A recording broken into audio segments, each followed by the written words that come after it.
Good afternoon, everyone, and welcome to this Monday's Wealth Creation Show. Now, today, guys, we are going to discuss the power of compounding and really the importance of that to anybody that's trying to obviously be successful in their wealth creation journey or even just in life in general. I'll share some of my own experiences and things that I've trying to implement into my own life, and hopefully that could give you some tips and advice. We are live, so I'm open to questions and any comments that come in. I'll do my best to respond to them. If not, if it's a rerun or whatever, I'll come back to you guys as best I can.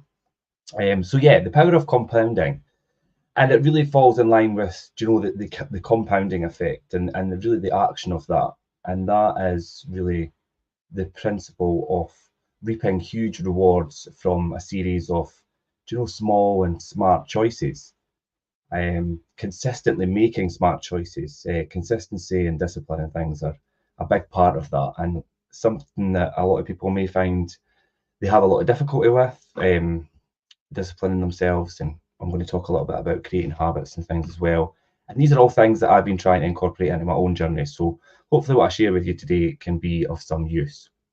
But yeah, consistently making smarter choices over a long period of time is what made the most successful people in the world ultimately successful. Do you know, anybody, when you hear success stories or speak to really successful people, this is what they say, is that they slowly chipped away and changed their habits and implemented things, and made changes on a micro level, and made smart choices. So small changes in your life and decision making may seem quite unimportant, but they are, and still, if they're done consistently, they can make a real huge difference. I think the most common, and you've probably heard Jim and I talk about it a few times, scenario to think about is the one pence doubled up over 31 days. So the question is, would you rather have £3 million up front or have one penny that doubles in value every day for 31 days?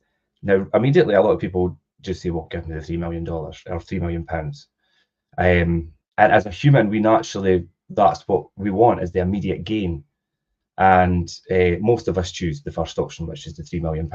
However, if your primary goal is to be as successful as possible, the second option is really the better option. With the second option, you will ultimately end up with 11 million by the end of the 31 days. Now, a lot of people don't understand how that works out. So, but get a calculator and do it. It does work. So success doesn't really happen quickly, and that will help you really understand that. For example, throughout those 31 days, on the 19th day, you only have £5,243.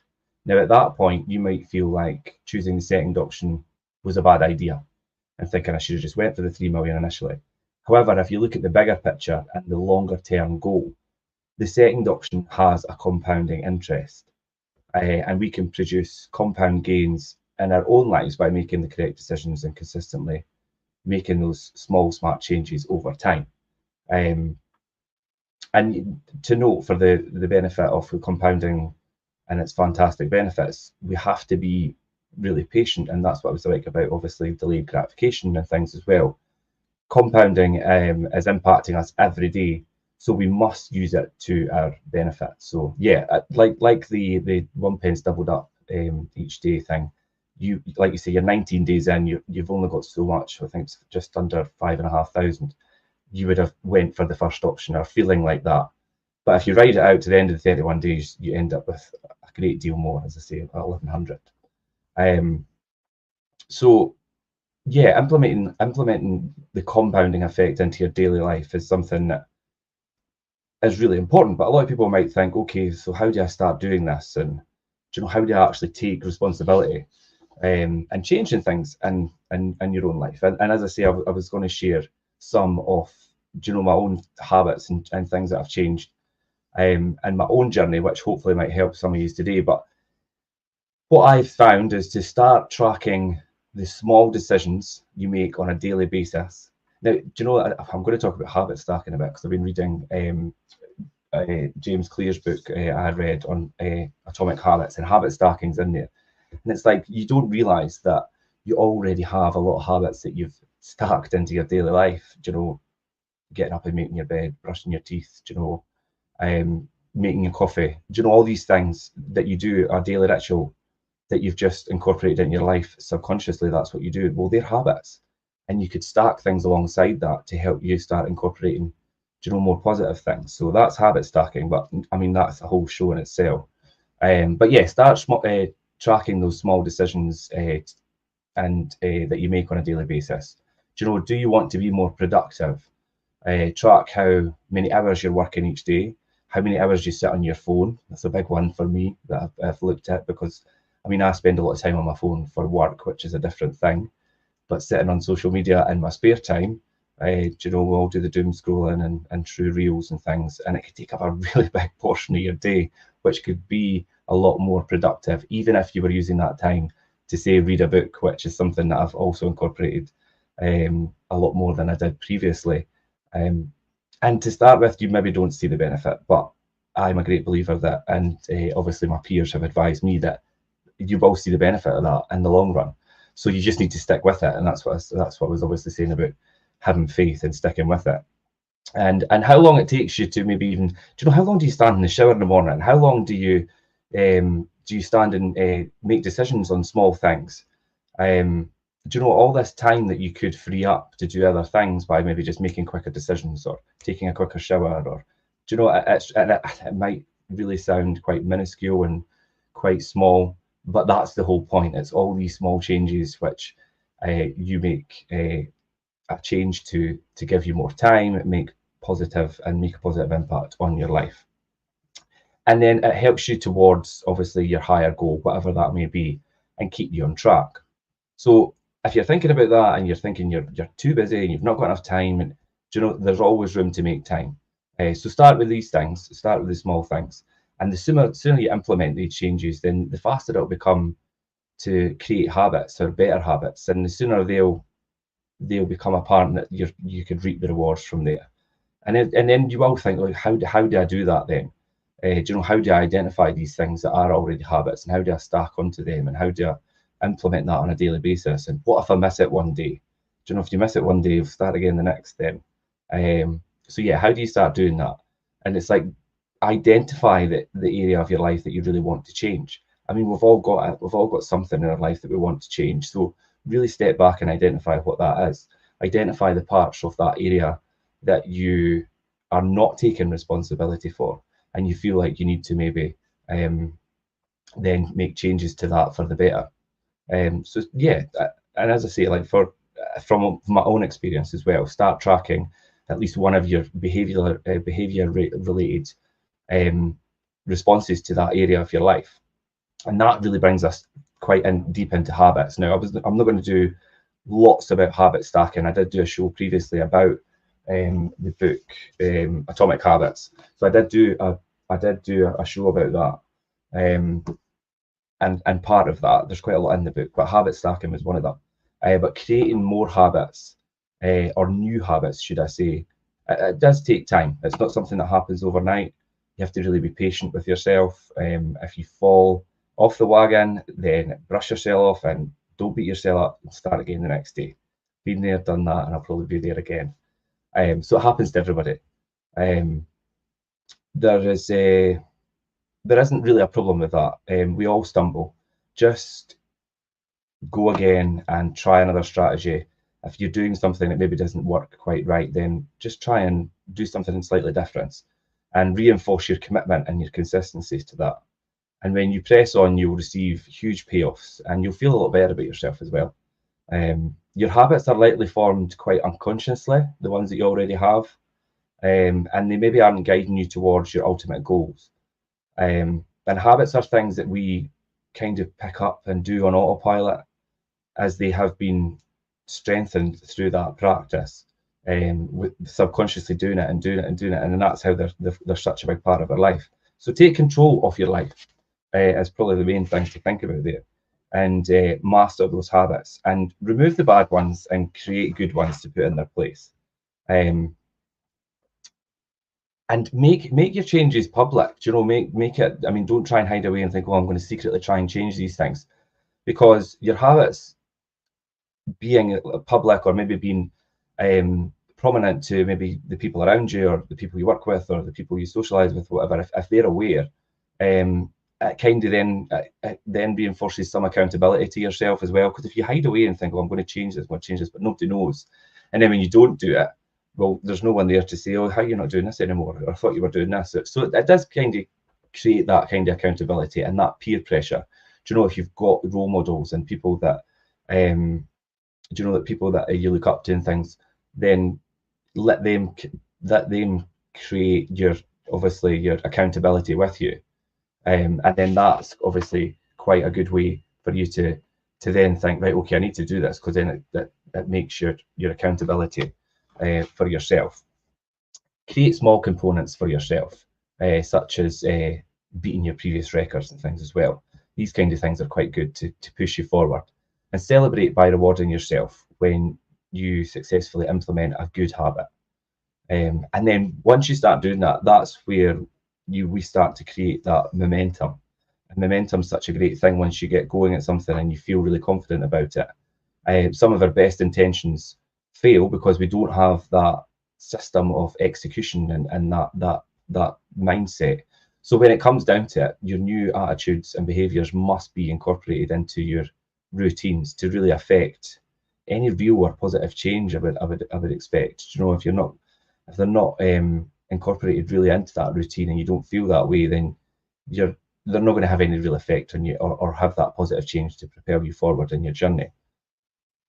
A routine is something you do every day without fail.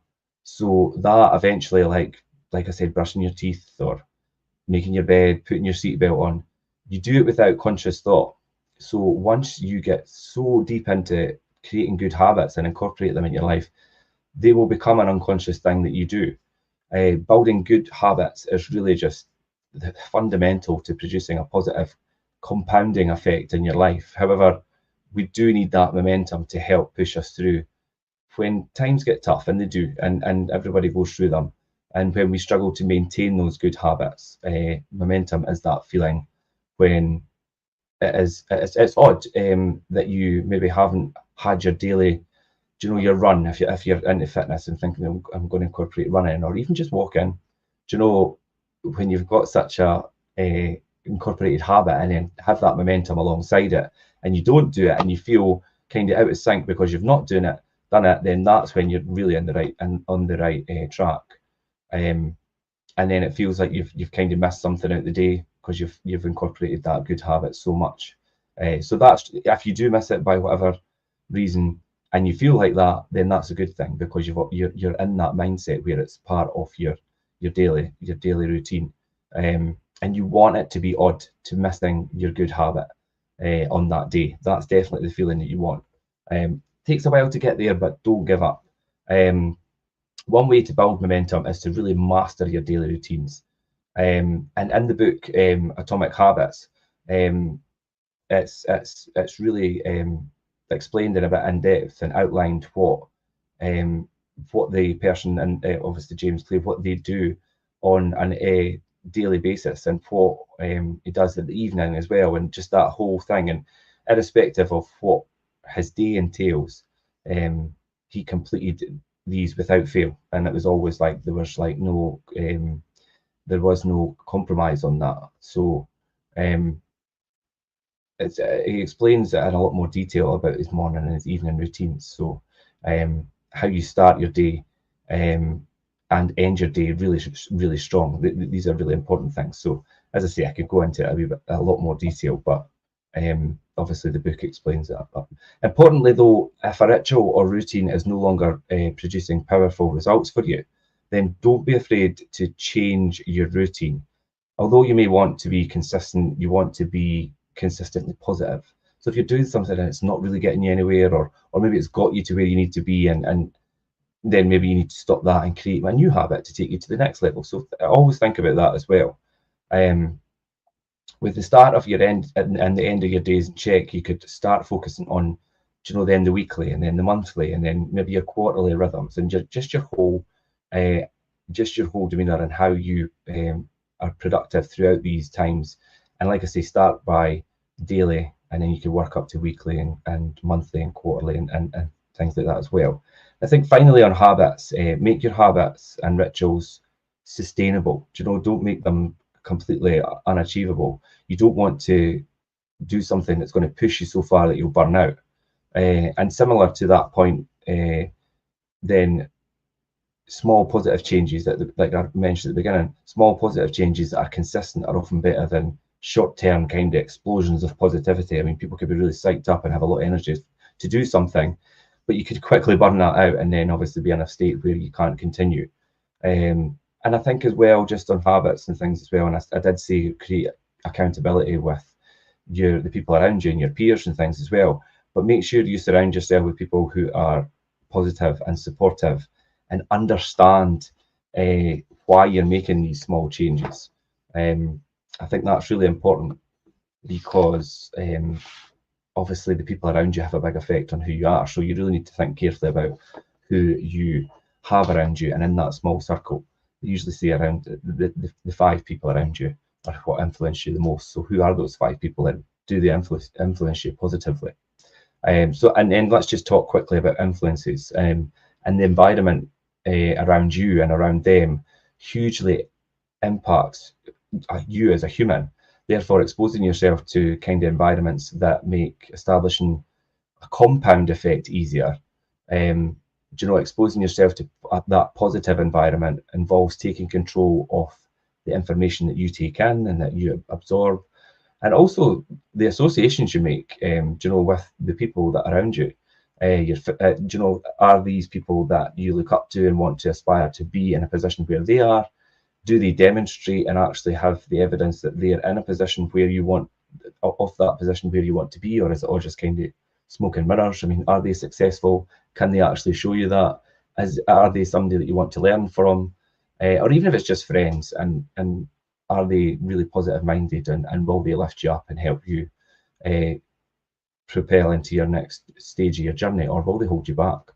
And that's quite a difficult one as well, friends and family. Jim and I have spoke about that. Obviously, Jim's a lot further on his journey than I am and had a lot of success, but he's experienced a lot along the way with realizing the people around him and things as well. Which could be really difficult because you might not want to admit it, but you might have the wrong people around you, and it might be friends or it might be family. But so yeah, that's a difficult one, but something you definitely need to think about. And also your physical environment around you. Where you live and how you live, and it could all have a great impact on your mindset and how you feel and think about things as well, which could really hold you back or really help you move forward. I did say about your environment and how you absorb like that environment and that information, and I'm going to talk just quickly about taking control of information. The human brain is an information processing machine. We know that. Ensuring that obviously information going into your mind is far better than just taking in a lot of what isn't relevant to what you're doing. Guard against the garbage. I've wrote down here actually when I was putting my notes together. Try and avoid the news and the media for the most part. Obviously we do watch the news and we do need the media. We don't need it, but we do watch it for information. There's a lot of bad media out there, and there's a lot of scaremongering, and there's a lot of false news as well. So be careful what information you take in. And I think, join maybe networking groups or online forums or things that are relevant to what you want to learn about, and in a good way. Or whether it's podcasts or even listening to me today. I don't know whether that's whether it falls in line with what you're doing, but hopefully I'm running through a few things that might help you think about your own journey and how you could obviously approach the success of your own mindset and your own self in your journey. And then that kind of brings me to, I was finally going to talk about really accelerating yourself within your own journey. And we could really multiply our results by always giving just that little bit more energy or thought to our efforts than maybe what we usually do. Approaching obstacles as opportunities rather than always looking at the negative side. I think COVID and lockdown was a big one for for me, and I know for a lot of us and my staff and things as well, you know, we were held back. We couldn't work in offices and things. But then we looked at it as a real opportunity to branch out into different ways of marketing, and hence one of the reasons I'm sitting here on this show talking today on our social media platform, because we really embrace social media. So, you know, from a really negative thing, you created opportunity, and that's the way to look at things as well. And these are the times when real growth happens, and the times when it's easy to make good choices consistently, where we just maybe warm up to things and the obstacles that are in front of us, but really run with it and create that great opportunity. I mean, consider that most people have similar obstacles in front of them that as you do in your journey. Do you know, some people come up against things and why me? How am I having to deal with it? Do you know, there's a lot of people done it before you, and there'll be a lot of people after you as well. But the people before you, try and find them and learn from them. But that's the point when most people give up, when they reach that point and feel like maybe it's going to be a lot of effort to get past this, or they can't see the opportunities through the negative. And the reason very few are highly successful is that very few can overcome these obstacles, and that's the thing that holds them back. And remember that considerable success is there for you on the other side of any obstacle like that.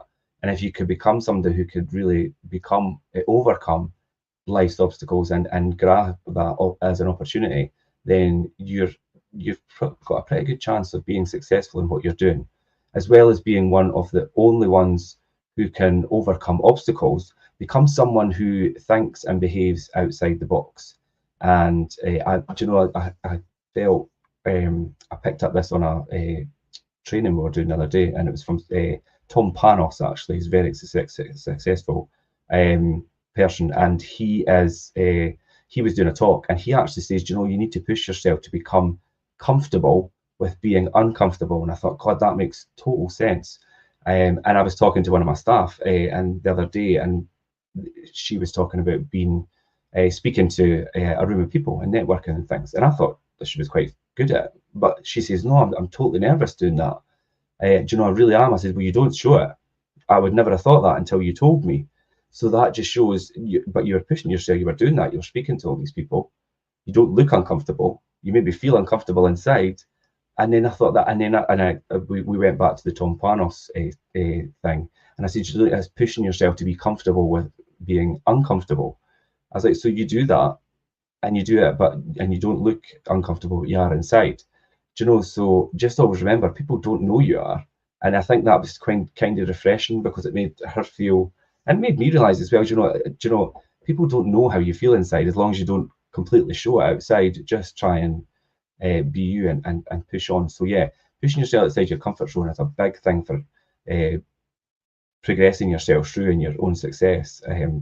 And if you could get comfortable with being that uncomfortable way and just think and associate it with your progression, that's another way you could really push yourself forward. You want to be different than the average person. You want to be that maybe a little bit extraordinary person. All these successful people in the world are that little bit extraordinary and different from the average person. And if you're not prepared to push yourself outside that box and be outside your comfort zone, then that's when you're going to have a problem with being quite successful. Meeting expectations is really good, but always try and exceed expectations.